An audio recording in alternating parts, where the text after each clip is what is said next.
Hello po everyone, it's me again, Ate Lot. I'm a kidney transplant warrior, and for today, let me encourage you with a verse from Exodus 14, verse 14. Ang sabi doon, "The Lord will fight for you, you only need to be still." Ano bang ibig sabihin pag sinabi natin na still?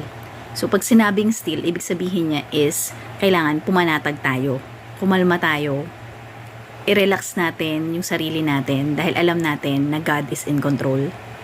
The Lord will fight for us. Hindi tayo yung lalaban sa sitwasyon, lalo na pag mga sitwasyon na beyond our control na kundi ang ating Panginoon. Kasi minsan 'di ba kapag parang may nangyayaring isang bagay na parang feeling natin na hindi umaayon sa plano natin, nagkakaroon tayo ng feeling na parang gusto nating magpanic, gusto nating mag-alala, nagkaka-anxiety, nagkaka-depression kasi hindi nangyayari yung mga bagay na gusto nating gawin. Pero, ang sabi dun sa verse, ang encouragement ni Lord sa atin dun sa verse is, kailangan pumanatag tayo. Dahil ang Diyos ang lalaban para sa atin. Siya ang kikilos, siya ang gagawa ng solusyon dun sa mga problema na hindi natin kayang gawa ng paraan. So, I want to encourage everyone, kung meron ka mang pinagdadaanan sa ngayon, at sa tingin mo, parang wala ng pag-asa, parang hindi mo na nakikita kung ano yung solusyon sa nangyayari na pagsubok sa buhay mo ngayon.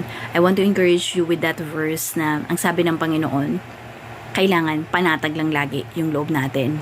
It doesn't matter kung ang sitwasyon natin is maliit o malaki man, o kung ito man ay within or beyond our control, lahat ng bagay sa buhay natin, maliit o malaki man na detalye, isurrender natin sa Panginoon, knowing that He is sovereign, He knows what He is doing, and He is in control.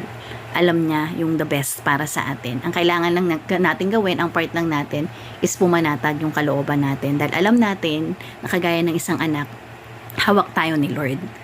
Sagot tayo ni Lord. So, again, our encouragement verse for today is on Exodus chapter 14, verse 14. The Lord will fight for you. You only need to be still. Yun lang. Praise God. Thank you everyone. God bless.